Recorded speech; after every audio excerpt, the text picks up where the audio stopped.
ورحمة الله وبركاته. إن الحمد لله نحمده ونستعينه ونستغفره ونؤمن به ونتوكل عليه ونعوذ بالله من شرور أنفسنا ومن سيئات أعمالنا. وإذ قال موسى لقومه إن الله يأمركم أن تذبحوا بقرة قالوا أتتخذنا هزوا قال أعوذ بالله أن أكون من الجاهلين. اللهم أرنا الحق حقا وارزقنا اتباعه وأرنا الباطل باطلا وارزقنا اجتنابه. اللهم علمنا ما ينفعنا وانفعنا بما علمتنا وارزقنا علما. رب اشرح لي صدري ويسر لي أمري واحلل عقدة من لساني يفقه قولي. برادران اسلام، واجب الاحترام بزرگوں، دوستوں اور عزیز ساتھیوں، لائق احترام ماؤں اور بہنوں، تفسیر کے جو دروس آپ لوگوں کے سامنے ہیں، ان میں تسلسل سورہ بقرہ کے ان مضامین کی طرف ہے جن میں اللہ تعالیٰ نے بنی اسرائیل سے خطاب کیا ہے، اور ان لوگوں کے جو واقعات تاریخی طور پر سورہ بقرہ میں بیان ہوئے ہیں، اس موضوع کے لحاظ سے بڑے اہم ہیں کہ ہمارے لیے ان میں نصیحت، موعظت اور عبرت کی کیا چیزیں ہیں۔ اس سلسلے میں اگر غور کیا جائے تو جو تسلسل ان آیات میں جاری ہے، ان میں کہیں 2 آیتوں میں ایک واقعہ پورا مکمل ہے تاریخی طور پر، کبھی 3 آیتوں کا ایک مجموعہ ایک واقعے کی وضاحت کر رہا ہے، کہیں ایک ہی آیت ایک واقعے کی طرف مکمل طور پر وضاحت کر رہی ہے، اشارہ کر رہی ہے، اور ان میں جگہ جگہ یہ پہلو اللہ تعالیٰ نے خود بتا دیا ہے کہ تم لوگوں کے لیے اس میں بڑی عبرت ہے، بڑی نصیحت ہے، ڈرنا چاہیے، یقین پیدا ہو، آخرت کا یقین پیدا ہو۔ تو یہ باتیں اللہ تعالیٰ محض تاریخی طور پر ایک واقعہ بیان کرنے کے لیے نہیں رکھا ہے، ان واقعات کے اندر اصل مقصد ہمارے لیے اس میں نصیحت ہے، موعظت ہے، عبرت ہے، جس سے ہمیں متنبہ کر رہا ہے کہ لوگوں دیکھو یہ واقعات میں جو نصیحت کی چیزیں ہیں، جو عبرت کی چیزیں ہیں، جن کو منع ہے، جن کو چھوڑنے کی چیزیں ہیں وہ چھوڑ دینی چاہیے، جن کو کرنے کی چیزیں ہیں ان میں اور بڑھوتری ہو اور اس میں اور زیادہ آپ منہمک ہوں، اور ان سب کا مرجع ہے اللہ تعالیٰ کا ڈر اور آخرت میں پیشی، اللہ کے آگے کھڑے ہونے کا ڈر۔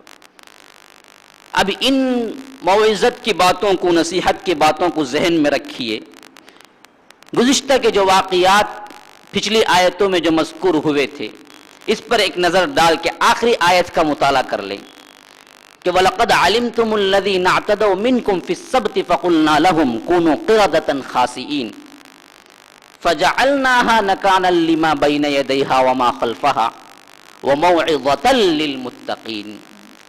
اب اس کے بعد کی آیت ہے وَإِذْ قَالَ مُوسَىٰ لِقَوْمِهِ 67 to 74، 8 آیتوں کا مجموعہ اس چارٹ میں آپ کو دے دیا گیا ہے۔ یہ بھی ایک پورا واقعہ ہے اور ان میں بھی وہی نصیحت کا پہلو ہے، وہی موعظت اور عبرت کا پہلو ہے، جن کو ہمارے لیے بیان کرنے کا مقصد یہ ہے کہ لوگوں دیکھو تم یہ باتیں مت کرنا، تمہارے اپنی زندگیوں کے اندر اس طرح کے معاملات مت کرنا، پچھلی قوموں نے جو اختیار کیا تھا وہ کردار نہ کرنا، اگر کرو گے تو انجام کار وہی ہوگا جیسا کہ پچھلے آیتوں کے اندر جو مضمون ختم ہوا وہی بات ہوئی ہے. وَلَقَدْ عَلِمْتُمُ الَّذِينَ اعْتَدَوْا مِنْكُمْ فِي السَّبْتِ فَقُلْنَا لَهُمْ. تم کو معلوم ہے جنہوں نے سب کے معاملے میں، ہفتے کے معاملے میں تجاوز کیا تھا، ہم نے کہا قُلْنَا لَهُمْ كُونُوا قِرَدَةً، بندر بن جاؤ، خاسئین، ذلیل ہوتے ہوئے، اور وہ بندر بن گئے. اللہ تعالیٰ لیکن بعد کی آیت میں جہاں اشارہ کر رہا ہے وہ اصل مقصود ہے واقعے کا. فَجَعَلْنَاهَا نَكَالًا لِمَا بَيْنَ يَدَيْهَا وَمَا خَلْفَهَا وَمَوْعِظَةً لِلْمُتَّقِينَ. ہم نے اس واقعے کو یا اس بستی والوں کو اگلے اور پچھلوں کے لیے کیا بنا دیا؟ نکال کہتے ہیں عبرت کو، نکال عبرت کو کہتے ہیں. یہ عبرت بنا دیا ہم نے اس واقعے کو. جن کے لیے عبرت ہے ان کے لیے عبرت ہے جو یہ سن کے بھی حد سے تجاوز کرنا چاہتے ہیں، وہ عبرت ہے. لیکن متقین کے لیے موعظت ہے. وَمَوْعِظَةً لِلْمُتَّقِينَ، نہ ڈرنے والوں کے لیے عبرت ہے. انجام کر وہ بھی انہی کے ہوں گے. آج بھی یہی عذابات ہم پر آ رہے ہیں، ہم اس کو محسوس نہیں کرتے. بندر کی کتنی خاصیتیں ہمارے اندر موجود ہیں، ہم انسانوں کے اندر ہم محسوس نہیں کرتے. آسمانی عذابات کی کتنی قسمیں ہیں جو بیماریوں کی شکل میں ہمارے آج انسانوں کے اندر موجود ہیں، ہم محسوس نہیں کرتے. تو اللہ کہتا عبرت ان لوگوں کے لیے ہے جو دراصل میرے اس واقعے کو سننے کے بعد بھی اللہ سے ڈرنا نہیں چاہتے، لیکن جو ڈرتے ہیں وہ موعظہ، ان کے لیے موعظت ہے، اس میں بڑی نصیحت ہے اس میں کہ ڈرنا چاہتے ہیں یا ڈر رہے ہیں تو اور ڈر جاؤ. جتنا زیادہ ڈرو گے اتنے ہی زیادہ تم کیا اللہ سے قربت حاصل کرو گے. پہلے تمہارے ڈرنے کا عمل 10% تھا تو 20% بنا لو، 20 تھا تو 30 بنا لو، 90 تھا تو 100 کر لو. یہ اور بڑو طریقہ سبب بنے گا کہ تم اللہ سے پہلے اطاعت کر رہے تھے تو اور اطاعت کرنے لگو. پہلے تم فرائض پر عمل پیرا ہو تو اب نوافل پر بھی عمل پیرا ہو. وَمَوْعِظَةً لِلْمُتَّقِينَ، یہ متقین کے لیے موعظت ہے، موعظت کا سبب بن جاتا ہے ایسے واقعات. اب پھر یہاں سے بھی ایک دوسرے واقعے کی ابتدا ہے ان آیتوں کے اندر، اور ان واقعات میں بھی کئی عبرتناک ہمارے لیے پہلو ہیں اور نصیحت اور موعظت ہے. اور خود جگہ جگہ وہاں پر خود اللہ تعالیٰ بھی وضاحت کر رہا ہے. میں پہلے آیت کا آپ لوگوں کے پاس ترجمہ پیش کر دوں گا، پھر اس کے بعد ہم تحقیقی طور پر بھی باتیں کریں گے، تفسیری طور پر بھی باتیں کریں گے. وَإِذْ قَالَ مُوسَىٰ لِقَوْمِهِ، یاد کرو وہ واقعہ میں نے بتا دیا تھا کہ شروع میں اذ کا لفظ جہاں بھی آئے گا لیکن ترجمہ تو جب کرتے ہیں، لیکن عموماً اس میں ایک یاد دہانی کا پہلو ہوتا ہے. اذکرو، یاد کرو، یاد دہانی کرو، اس واقعے کا ذکر کرو، یہ مطلب ہوتا ہے. وَإِذْ قَالَ مُوسَىٰ لِقَوْمِهِ، موسیٰ نے کہا تھا اپنے قوم سے، کیا کہا تھا اپنی قوم سے موسیٰ نے؟ ان اللہ یأمرکم، اللہ حکم کرتا ہے تمہارے لیے، ان تذبحوا بقرۃ، کہ ایک گائے ذبح کرو. قالوا اتتخذنا ہزوا، ان کی قوم نے جواب دیا کہ اے موسیٰ کیا تم مزاح کرتے ہو؟ ہزو کہتے ہیں مزاح کو، استہزاء کو. قالوا، انہوں نے کہا اتتخذنا ہزوا، کیا آپ مزاح کر رہے ہیں؟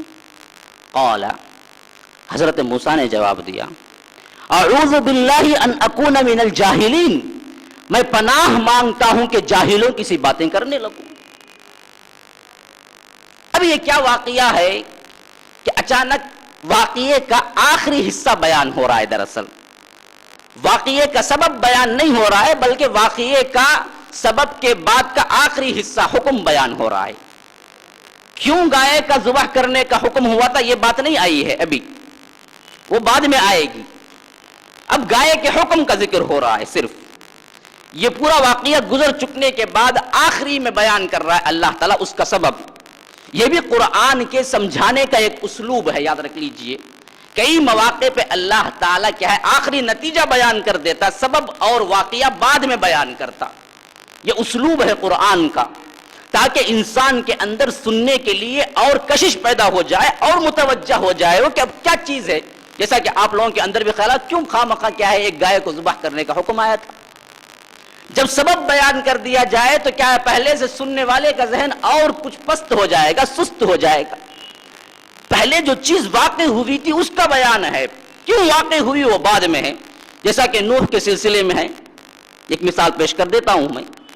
حتی اذا جاءنا وفارت النور قلنا احمل فيها من كل زوجين اثنين واهلك الا من سبق عليه القول ومن آمن وما آمن معه الا قليل.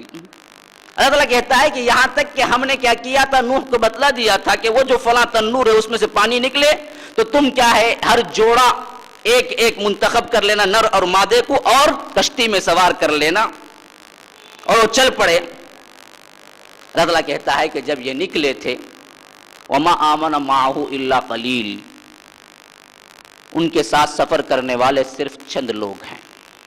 پورا واقعہ بیان کر دیا جو کچھ ہوا تھا.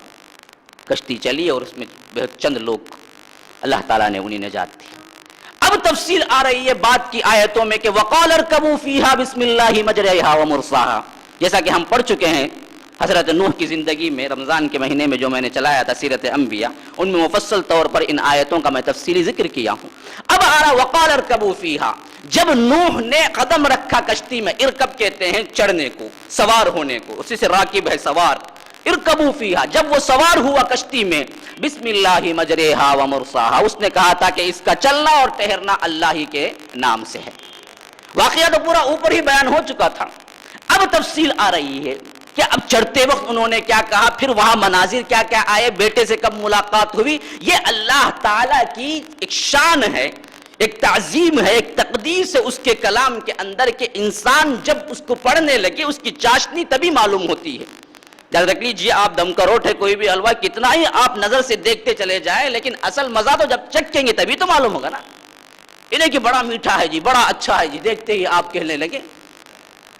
اس سے وضاحت نہیں ہوگی. جب اس میں آپ پڑھیں گے، غور کریں گے، تدبر کریں گے. افلا یتدبرون القرآن ام علی قلوب اقفالها، کیا یہ پڑھتے نہیں، کیا قفل لگ گئے ہیں ان کے دلوں کے اندر. تو جب اس میں آپ پڑھیں گے، تدبر کریں گے تو اس کی چاشنی اور حلاوت آئے گی. یہاں پر اب سبب نہیں بیان ہوا ہے، کیوں؟ تاکہ انسانوں کے اندر اب اس واقعے کو سمجھنے اور اس سے نصیحت حاصل کرنے کے لیے ہمتن بن جائیں. اب اس کے لیے پورے سماعت کے ساتھ متوجہ ہو جائیں. تو انشاءاللہ کیا ہے اس کے تفاصیل بھی بعد میں بیان کر دیتا ہے اللہ تعالیٰ. میں بھی اسی طرح بیان کروں گا کہ آخری میں یہ کیوں ہوا تھا سبب. لیکن اس آیت کے اندر ہمیں کیا نصیحت ہے، صرف اس پہ غور کریں گے کہ اللہ نے حکم دیا تھا بموسیٰ کہ اپنی قوم کو کہو کہ ایک گائے کو ذبح کرو. قوم کی حالت کیا تھی؟ نبی کے کلام کو انہوں نے پوچھا کہ اے موسیٰ کیا تم مذاق کرتے ہو. یہ قوم کی پستی کی حالت ہے، آخری حالت. یاد رکھ لیجئے، نبی جب کوئی حکم دیتا ہے تو قوم کا تقاضا یہ ہوتا ہے کہ اس سے بڑھ کے عمل کرنے کے وہ التجا کرے، اس سے بڑھ کے عمل کرنے کے وعدے کرے.